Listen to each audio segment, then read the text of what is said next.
السلام علیکم ورحمۃ اللہ وبرکاتہ۔ محترم سامعین کرام، آج میں آپ حضرات کے سامنے قرآن شریف کے آداب کے بارے میں کچھ عرض کروں گا۔ مسئلہ قرآن شریف زور سے پڑھنا افضل ہے، جبکہ کسی نمازی یا بیمار یا سونے والے کو تکلیف نہ پہنچے۔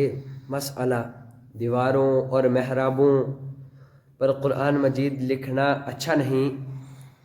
مسئلہ قرآن شریف پڑھ کر بھلا دینا گناہ ہے۔ قیامت کے دن اندھا کوڑے ہو کر اٹھے گا۔ مسئلہ قرآن مجید کی طرف پیٹھ نہ کی جائے، نہ پاؤں پھیلائے جائے، نہ پاؤں اس سے اونچا کریں، نہ یہ کرے کہ خود اونچی جگہ پر ہو اور قرآن نیچے ہو۔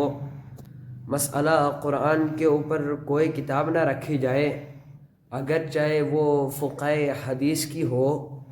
مسئلہ قرآن شریف پرانا بوسیدہ ہو گیا کہ پڑھنے کے قابل نہ رہا تو کسی پاک کپڑے میں لپیٹ کر احتیاط کی جگہ دفن کر دیا جائے، اور دفن کرنے میں اس لیے لحد بنائی جائے تاکہ اس پر مٹی نہ پڑے۔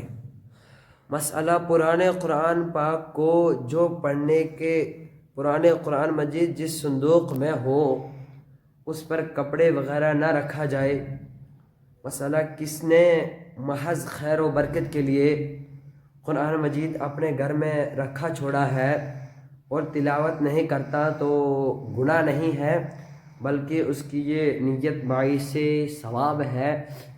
اگر اس نے چاہے قرآن پاک گھر میں رکھا ہے، اگر نیت کی مراد سے رکھا ہے تو اگر پڑھے نہ تو تب بھی اس کو ثواب و باعث ثواب ملتا رہے گا۔ تو وآخر دعوانا ان الحمد للہ رب العالمین۔ محترم سامعین کرام، میرے چینل کو سبسکرائب کریں اور شیئر کریں۔